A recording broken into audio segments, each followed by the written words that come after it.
draft client. The teams are not connected quite yet. So once they're in, you guys will be able to see it, and we'll be able to see it as well. That's the goal, right? That everybody's able to see it.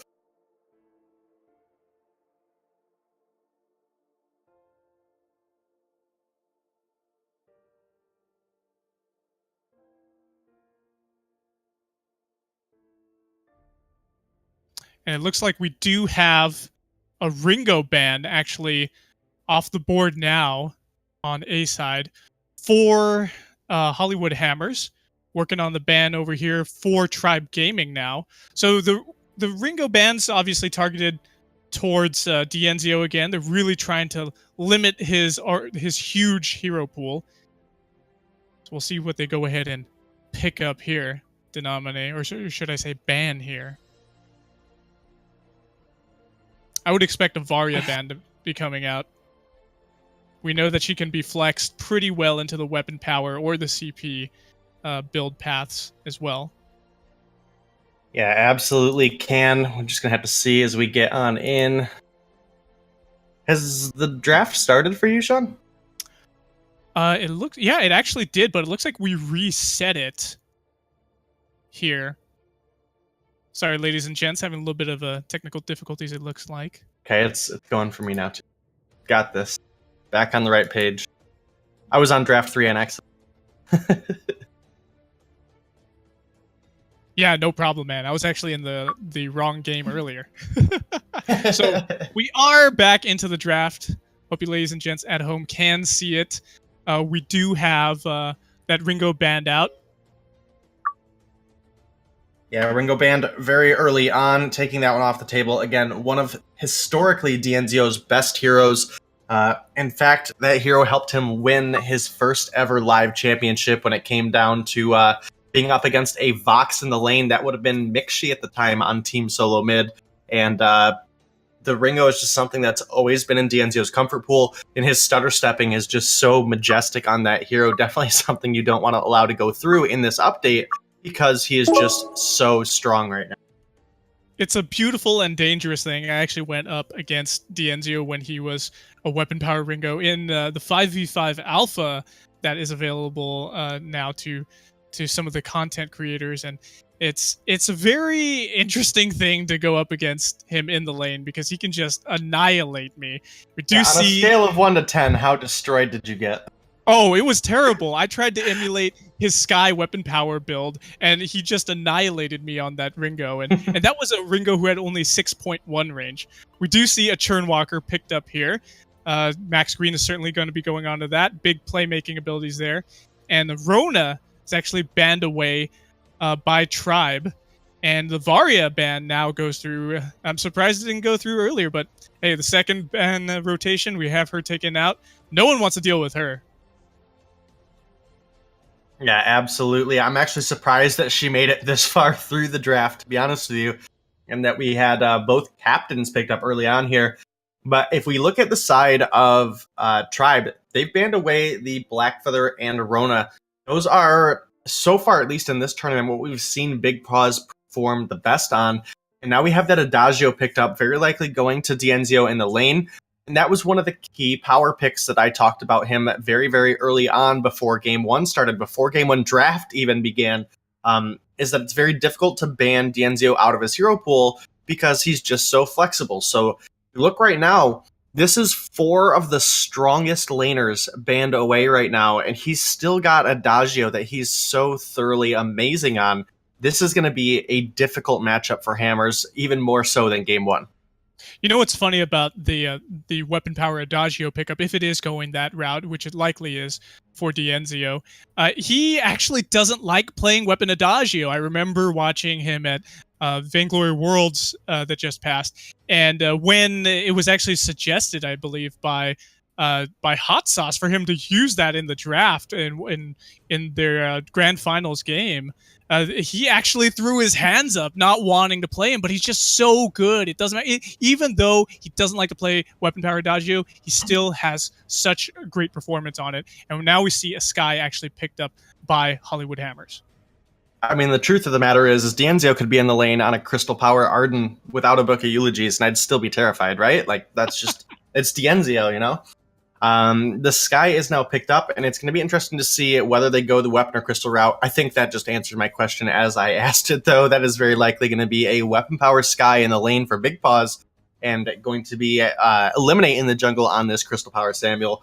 Now, looking into the last pick here for the side of Tribe, we don't have that Samuel for Zelciar now, so we're going to have to see what he's able to pull out. He's very comfortable on the weapon Saw.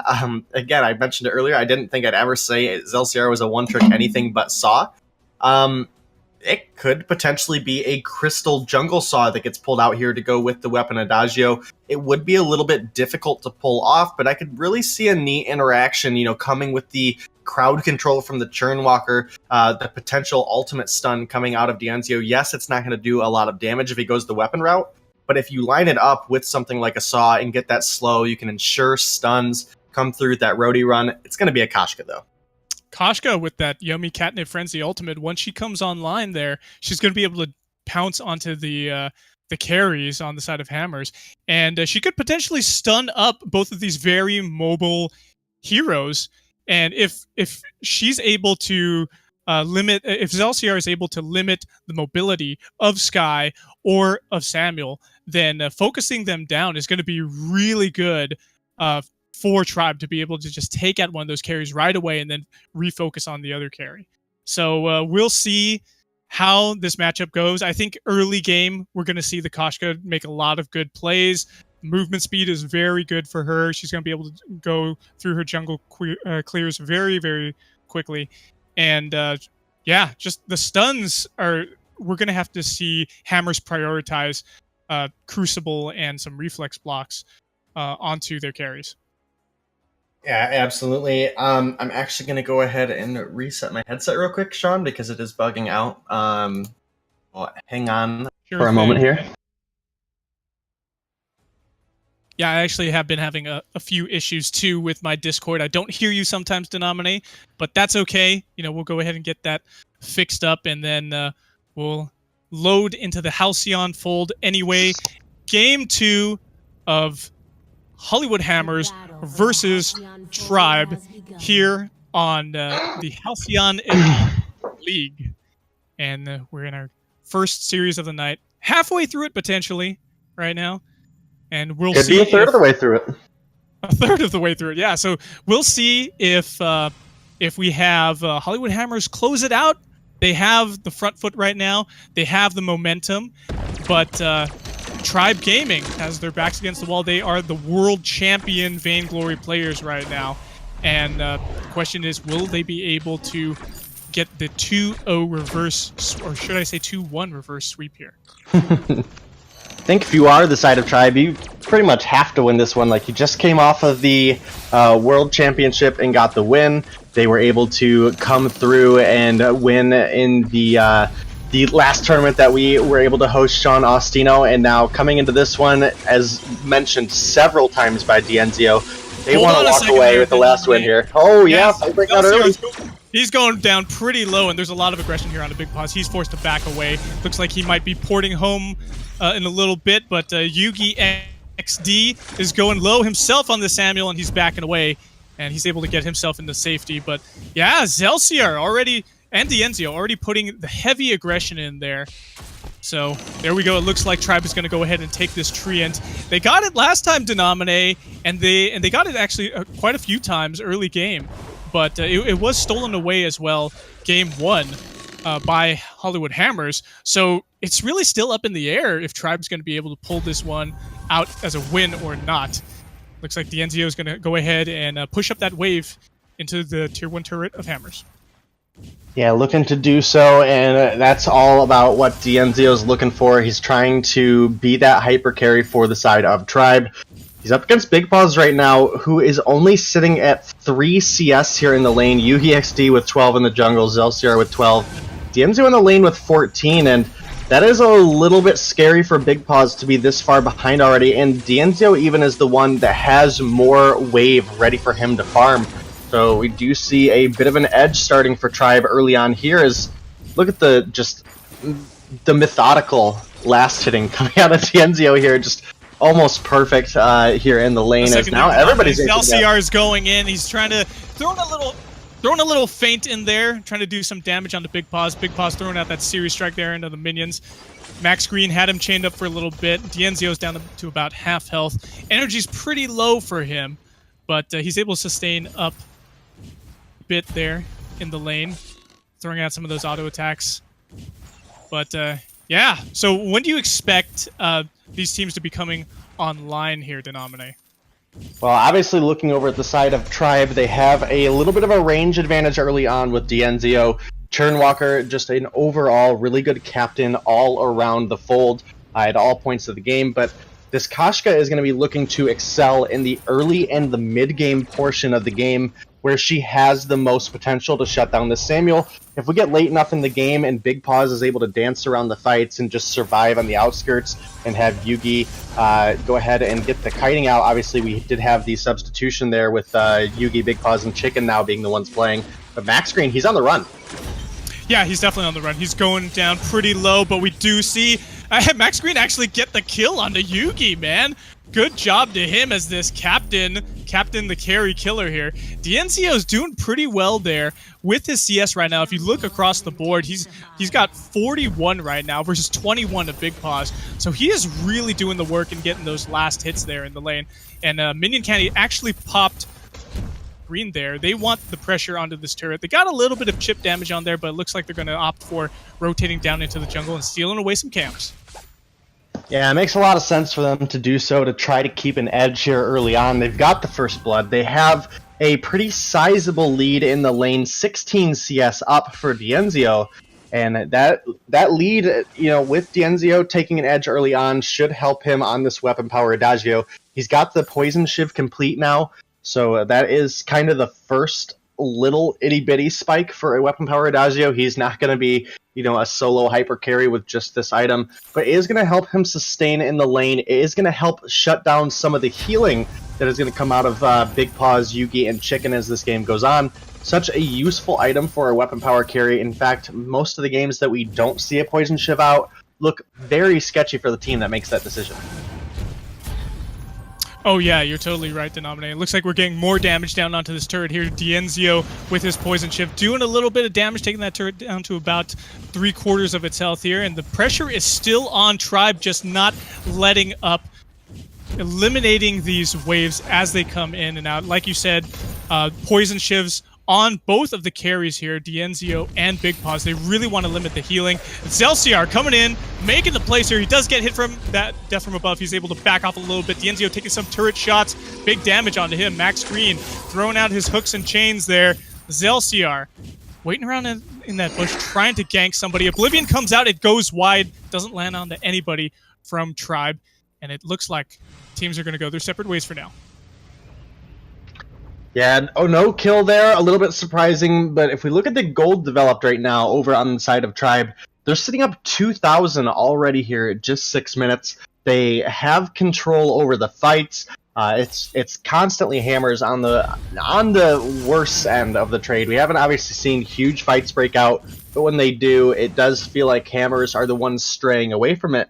And it makes a lot of sense because, again, a Big Paws, if we look at the builds right now, he is a heavy steal behind of Dienzio right now. He has the money to pick that up now, but Dienzio's sitting on 1,000 gold in his pocket. He's approaching the potential breaking point or Sorrow Blade in this fight, breaking out quickly.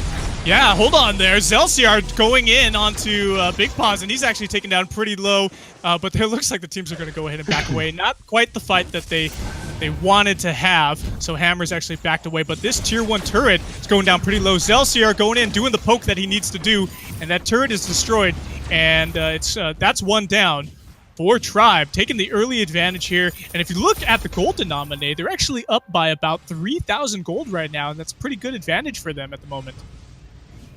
Yeah, it definitely is, and Dienzio now with the aggressive push here, he's in the lane, he's got that safety net in the fact that if Big Paws does come, Big Paws doesn't have that direct first turret to run behind, so he can use his range to his advantage, try to get some poke down, potentially set up a gank potential with Zelciar on this Kashka, able to die very, very quickly.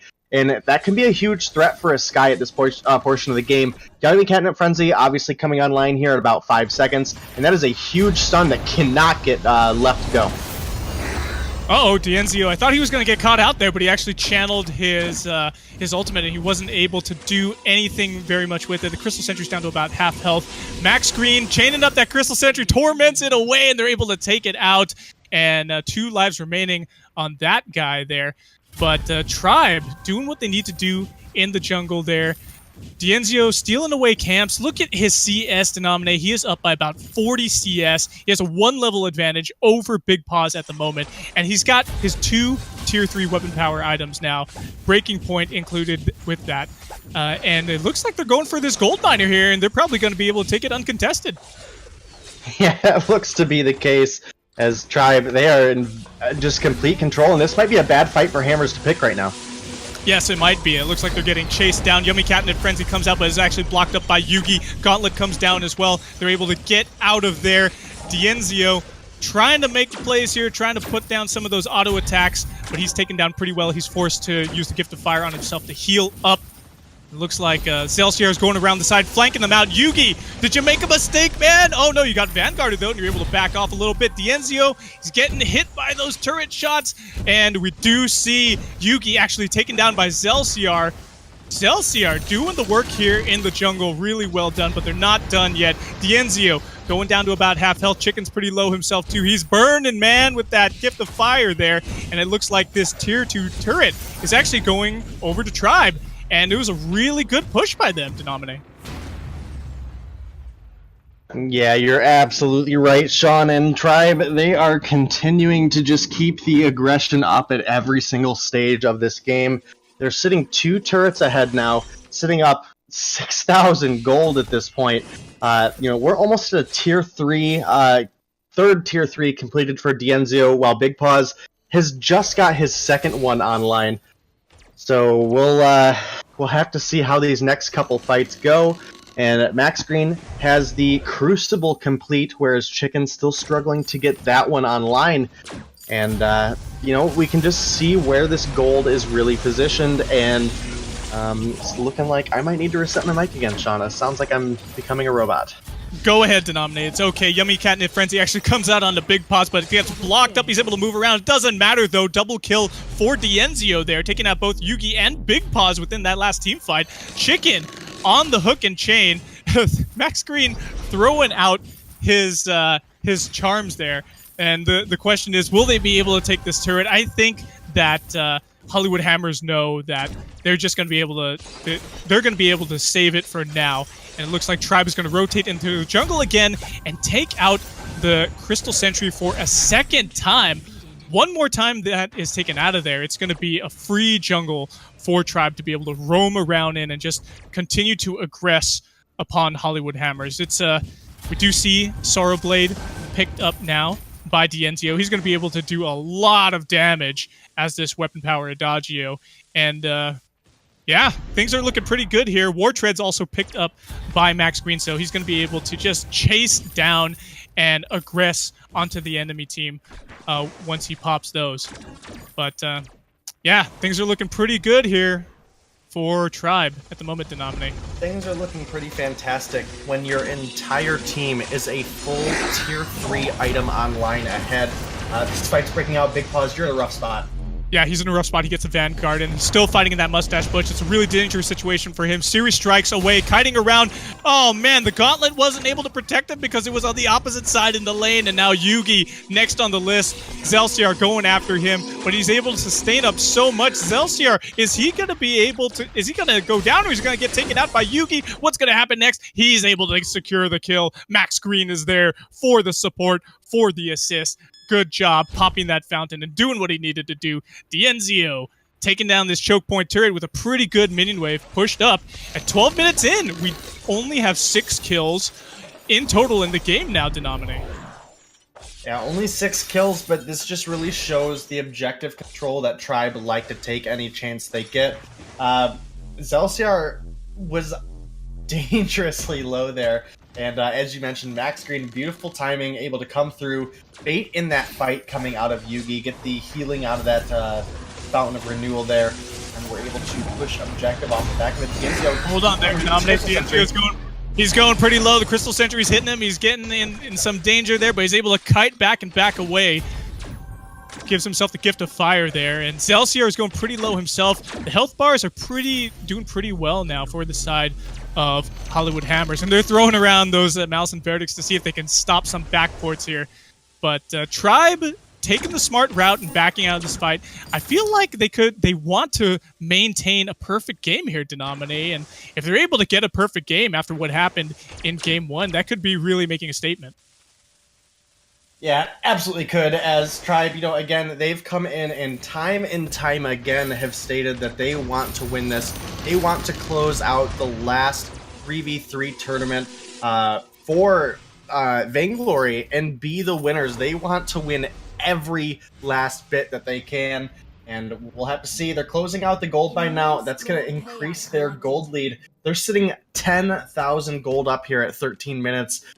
This is a devastating spot for Hammers to be in. It's so incredibly difficult to make the comeback from here. They really have to find a miracle pick somewhere and try to start getting some bounty gold. They need to turtle up and be cautious as well. So they've got to find some window of opportunity where they're able to find damage on Dienzio where he's a little too far forward, or catches LCR a little bit out of place. Otherwise, it's just going to continue to be this snowball, this avalanche that is Tribe sliding down the mountain and taking away everything. Well, it looks like we have a little bit of engagement here. Dienzio's throwing out that Burst of Judgment. Gauntlet comes down, and there's a lot of blocks coming across the board, and we actually see Zelsior taking out Big Paws. He's going to have to respawn. Zelsior, he's not done yet. He's going in, trying to get onto Yugi. He gets the Vanguard, though, from Chicken. Chicken's backing up, but he's so low, gets taken out by actually Dienzio, and Yugi, he's next on the list, but he actually ends up taking out Zelsior in return, so it's a 2-for-1 trade here in favor of Tribe. And they're getting some turret shots here. They're going to have to back off.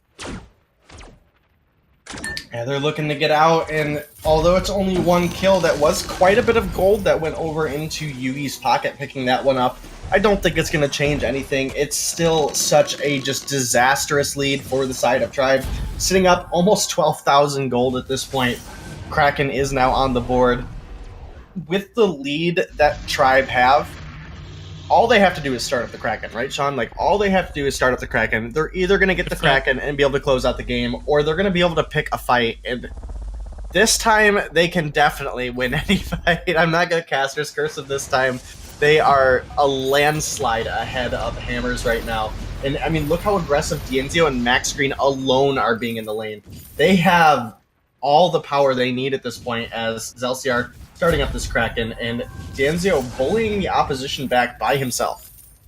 Yeah, that's when a weapon powered Adagio can just hold you off. You know that you are way behind him in your build. And if you look over at Big Paws, actually, he doesn't have that third tier 3 item yet completed. He's still sitting on that heavy steel, so he's not able to have quite the impact that he needs to in this game. And Dienzio didn't even have to touch the Kraken. He just held off the rest of Hollywood Hammers, and now Tribe has a Kraken on the leash, and they're going forward here, Denomine.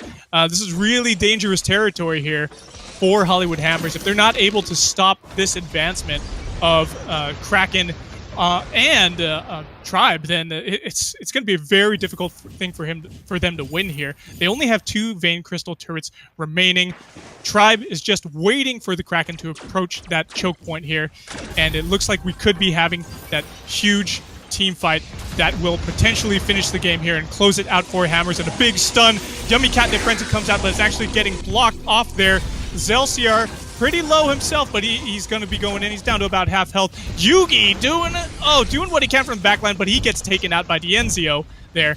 And Big Paws gets a little bit of that healing. He's able to come back into the fight. Chicken trying to use his weapon power infusion there and take out the other captain, Max Green. But Kraken taking out the other turrets. We were just having so many forward barrages in their faces right now. Oh, Big Paws kiting backwards. Is he going to be able to survive versus Zelsior? I don't think so. A good stun comes out, and an ace comes through for Tribe. Only having 1 death in this whole game here.